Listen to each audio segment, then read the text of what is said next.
ফেরেশতা যখন জাহান্নামের নাফরমান চিৎকার করবে তো ফেরেশতা জিজ্ঞেস করবে মা সালাকাকুম ফি সাকার। এই যে আল্লাহ বলেন ফেরেশতা জিজ্ঞাসা করবে এই বেঈমান তোরে কে জাহান্নামে ফেললো, কেন জাহান্নামী হলি? তো জাহান্নামী উত্তর দিবে ক্বালু লাম নাকু মিনাল মুসাল্লিন। জাহান্নামী এক নাম্বার জবাব দিবে আমি নামাজি ছিলাম না। লাম নাকু মিনাল মুসাল্লিন, আমি নামাজি ছিলাম না। তাইলে সেদিন স্বীকৃতি দিবে কেন জাহান্নামী হলো, নামাজ পড়ে নাই। কোরআনুল কারীমে আল্লাহ বলেন কাল্লা ইযা বালাগাতিত তারাকি ওয়া কিলা মান রাক।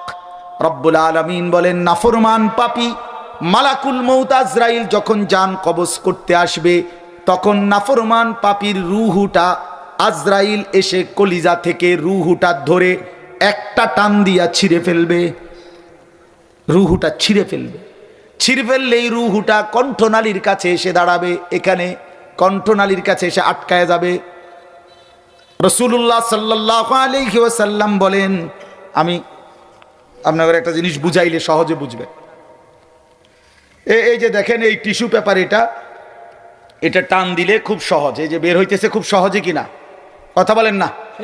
আচ্ছা এটা বাদ দেন। এবার এইখানে দেখেন আর একটা পলিথিন আছে, এই যে এখানে দেখছেন, মানে এটার লগে টাইট হইয়া লাগিয়া রইছে।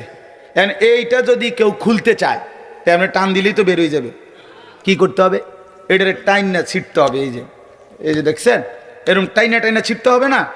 খোদার কসম নবীজি বলছে নাফরমান পাপীর রুহু কণ্ঠনালীর মধ্যে আটকাইয়া থাকবে, এই রুহু বের হতে চাইবে না। মালাকুল মউত আজরাইল খপ করে ধরে টাইনা হেসরাইয়া ছিঁড়া এরপরে বের করবে। আল্লাহর কসম।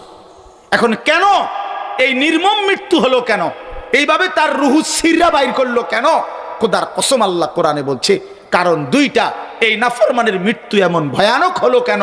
আল্লাহ নিজে বলেন ফালা সাদ্দাকা ওয়ালা সাল্লা, এই বেঈমান আমি আল্লাহরে বিশ্বাস করে নাই, ওয়ালা সাল্লা এবং নামাজ আদায় করে নাই।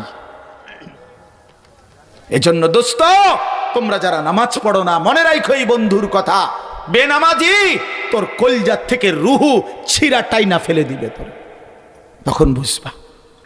তখন বুঝবা বন্ধু। খাও, ভাত খাও, ঘুম যাও, দুনিয়া ভোগ করো, নারী দেখো, ছবি দেখো, নাচ দেখো, উলঙ্গ দৃশ্য দেখো, সারা রাত মোবাইলে জিনা ব্যভিচারের দৃশ্য দেখো, সারা সকাল ঘুমাও, ফজর নামাজের খবর নাই, জোহরের নামাজের খবর নাই, এশার নামাজের খবর নাই, এক ওয়াক্ত নামাজের সেজদা যার কপালে নাই, কোনো দিন খোদার 365 দিনে কোনো দিন ফজরের নামাজ পড়ে না, একটা দিন কোনো দিন ফজরের নামাজ পড়ে না। আল্লাহর কসম বন্ধু, আরেকবার আমি জানতে চাই, আমি স্পষ্ট বলতে চাই, 365 দিনে যে কোনো দিন ফজরের নামাজ পড়লো না, তুমি মানুষের বাচ্চা কিনা আমার এটা সন্দেহ হয়। বেটা তুমি মুসলমানের বাচ্চা কিনা এটা বোঝা উচিত। ইনসাফ করেন। জি জি ভালো থাকেন। এটা ইনসাফের সাথে বোঝা উচিত, এটা ইনসাফের সাথে বোঝা উচিত। 365 দিন আপনি ইনসাফের সাথে ভাবেন, খোদার একটা বছর কোনোদিন ফজরের নামাজ পড়বে না। হায় হায়, এটা কি আশ্চর্য মানুষ। আরে মুসলমানের বাচ্চা তুই এভাবে আল্লাহরে ভুললি কেমনে? এই মায়ের সন্তান আল্লাহরে এভাবে ভুললি কেমনে বন্ধু? কেমনে রে ভুললি ভাইয়া? মাকে মানুষ এতদিন ভুলে থাকে, বাপকে এতদিন ভুলে থাকে মানুষ।